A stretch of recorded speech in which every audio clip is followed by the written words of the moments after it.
हमने second part में देखा था कि पौनी और ऋषिता भोपाल पहुंच गए हैं। अब आगे। सुबह उन दोनों ने पीजी के ही मेस में नाश्ता किया और तैयार होकर पास के ही शॉपिंग कॉम्प्लेक्स में ग्रॉसरी लेने के लिए चली गई। अभी कॉलेज के खुलने में 15 दिन बाकी थे। पहले कॉलेज में फ्रेशर का ओरिएंटेशन प्रोग्राम होना था, उसके बाद क्लासेस स्टार्ट होने थी, इसलिए पौनी और ऋषिता सब कुछ पहले ही सेट कर लेना चाहती थी। पौनी और ऋषिता कपड़े भी लेने थे क्योंकि शहर नया था, इसलिए शाम होने से पहले ही वह दोनों मणि के साथ न्यू मार्केट शॉपिंग के लिए चली गई। मणि उन दोनों को बताती जा रही थी कि कहाँ क्या है, इससे अगली बार के लिए ऋषिता और पौनी को परेशानी न हो। पहले उन्होंने शॉपिंग की, फिर वही ब्रसवारी स्वीट में खाना खाया और थोड़ा घूम घाम कर वो लोग वापस आ गए। शॉपिंग करके दोनों बहुत थक चुकी थी, इसलिए दोनों सीधा बेड पे जाके गिर गई और नींद भी आ गया। ऐसे ही दिन निकलता जा रहा था। कॉलेज जाने का टाइम भी करीब आ रहा था। इन 14 दिनों में पौनी ऋषिता भोपाल में रम गई थी। अब उन्हें भोपाल में अपने नया होने का कोई एहसास नहीं हो रहा था। मणि लड़कियों के लिए बहुत ज़्यादा सख्त थी, कभी भी रैंडमली किसी भी की पीछे लड़की का फ़ोन चेक कर लेती थी। खैर, पौनी और ऋषिता को इन सब से कोई प्रॉब्लम नहीं थी। कल ओरिएंटेशन का प्रोग्राम था। उन दोनों को बड़ी टेंशन हो रही थी क्योंकि अभी तक वह दोनों कॉलेज अपने पेरेंट्स के साथ गई थी, लेकिन अब की बार दोनों को साथ अकेले जाना था।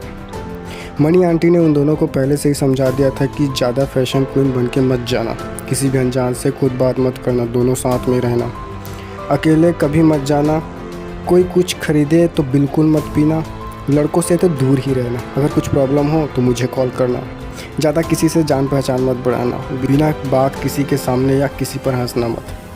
पहली बार कॉलेज जाने को लेकर दोनों में बहुत एक्साइटमेंट थी। ओरिएंटेशन 11 बजे से था और कॉलेज भी थोड़ी दूर था, इसलिए मणि और परम पौनी और ऋषिता को कार से कॉलेज छोड़ने गए।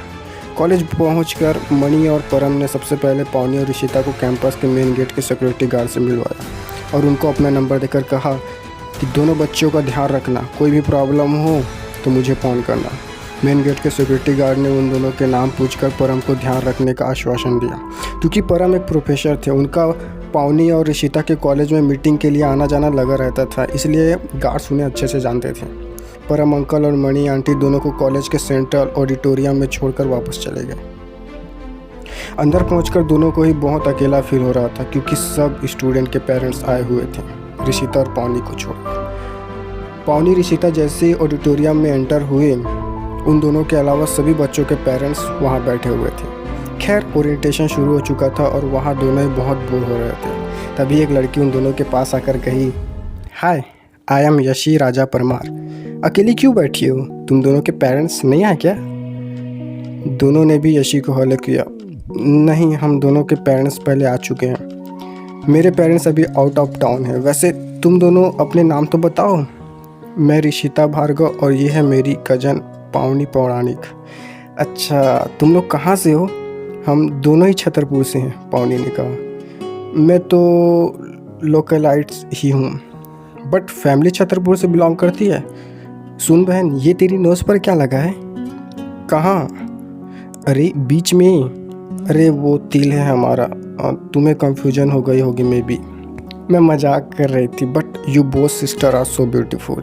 और पौनी, ये तेरी नोज का तिल है ना, उससे तू और भी क्यूट लगती है। थैंक्स यसी, बट पौनी को अपना तिल बिल्कुल भी नहीं पसंद। सब उससे कहते हैं कि उसकी नाक पर मक्खी बैठी हुई है, ऋषिता ने कहा। रियली? मुझे भी ऐसा ही लगा था। यसी हंसते हुए बोली। क्या यशी, हमें चने के झाड़ पर चढ़ाकर सीधा नीचे उतार दिया, पौनी ने कहा और फिर तीनों हंसने लगे। यसी फिर से बोली, यार तुम दोनों को बोर नहीं हो रहा? तो पौनी बोली, अभी किसी को जानते ही कहाँ, सब जानेंगे तभी तो बोर नहीं लगेगी। क्लासेस स्टार्ट तो होने दो, फिर मस्ती होगी, ऋषिता ने कहा। ये गलतफहमी है तुम लोगों की। फ्रेशर के लिए ये कॉलेज बोर्डिंग स्कूल से कम नहीं है, तरस जाओगी मस्ती करने के लिए, यसी ने कहा। क्या? और बताओ ना, हमें तो यहाँ के रूल्स बिल्कुल भी नहीं पता, ऋषिता ने पूछा। रूल्स तो ज़्यादा मुझे भी नहीं पता, बस पूरी सिटी में ये कॉलेज अपनी स्ट्रिक्टनेस के लिए फेमस है। और यहाँ रैगिंग तो नहीं होगी ना, पौनी ने पूछा। अरे आजकल कहाँ रैगिंग होती है, किसी को किसी से मतलब ही नहीं होता। आजकल कॉलेजेस में जूनियर की रैगिंग तो छोड़ो, उनके पंगे ज़्यादा होते हैं। वैसे भी यहाँ रैगिंग के लिए रूल्स बहुत स्ट्रिक्ट हैं। कॉलेज के मैनेजमेंट ने एक एंटी रैगिंग कमेटी भी बनाई हुई है, जिनमें उन्हीं सीनियर को शामिल किया गया है जिनकी रैगिंग कराने की सबसे ज़्यादा पॉसिबिलिटी है। बोले तो सबसे ज़्यादा कांडी बंदे बंदिया, कहीं रैगिंग ना हो इसकी पूरी रिस्पॉन्सिबिलिटी एंटी रैगिंग कमेटी की है। सो रैगिंग यहाँ के ना के बराबर है। बट फैकल्टी स्टाफ का जूनियर से कहना है कि सीनियर का कभी रास्ता मत काटना, क्योंकि वो शेर हैं जिनके सामने से अगर उलझोगे तो वो तुम्हारा शिकार करके ही छोड़ेंगे। लेकिन एक बात ज़रूर याद रखना, स्पेशली कि कभी इंजीनियरिंग वालों से मत उलझना।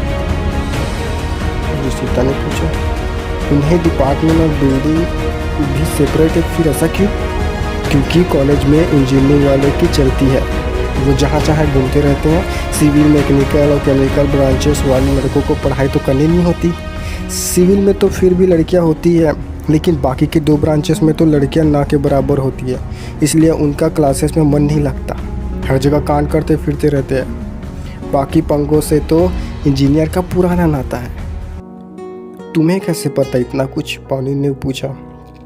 मेरे भैया के एक फ्रेंड की बहन यही अपने कंप्यूटर एप्लीकेशन डिपार्टमेंट में भी पढ़ती है, उन्होंने ही मुझे सब कुछ बताया है।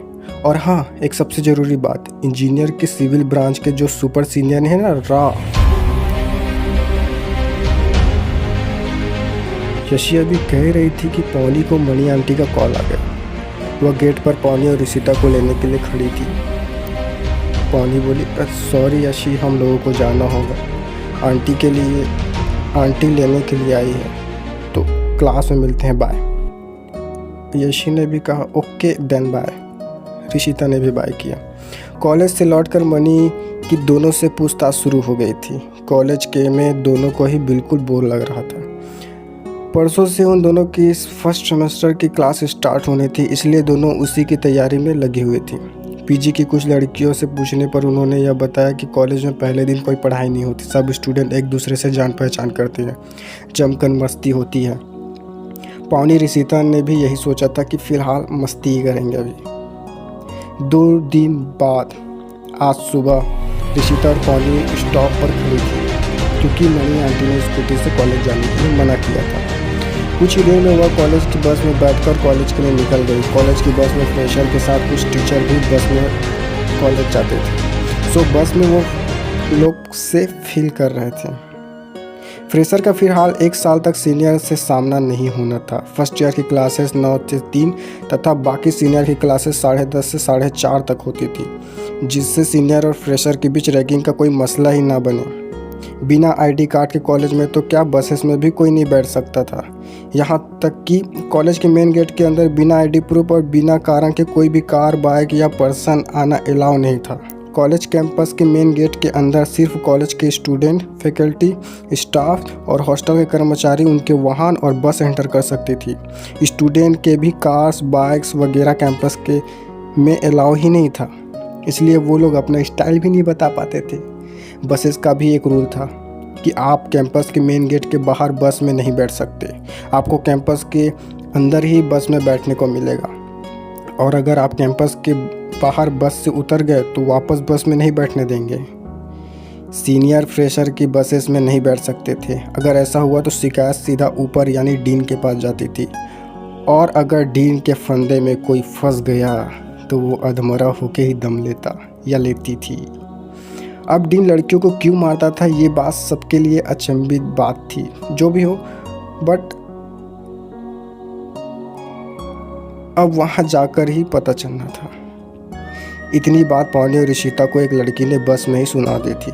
सुना तो पौनी ने भी डीन के बारे में बहुत कुछ था, जो कि उनके पापा ने ही उन्हें बताया था। सबका पहला दिन था और सभी अच्छे बच्चे की तरह शांति से बस में बैठे हुए थे। बाद में वही लोग कितनी धमा चौकड़ी मचाने वाले थे, ये तो ऊपर वाला ही जानता था। दोनों आधे घंटे में कॉलेज पहुंच गई थी। रिशिता ने बोर्ड पर अपनी क्लास का रूम नंबर देखा, उसका और पौनी का सेक्शन सेपरेट था। यह देखकर दोनों को ही बुरा लगा। खैर, उन दोनों की क्लासेस आजू बाजू थी। रिशिता को उसकी क्लास से पहुंचाकर पौनी अपनी क्लास में बढ़ गई।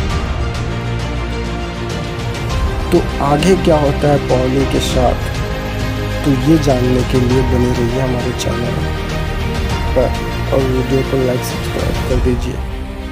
धन्यवाद।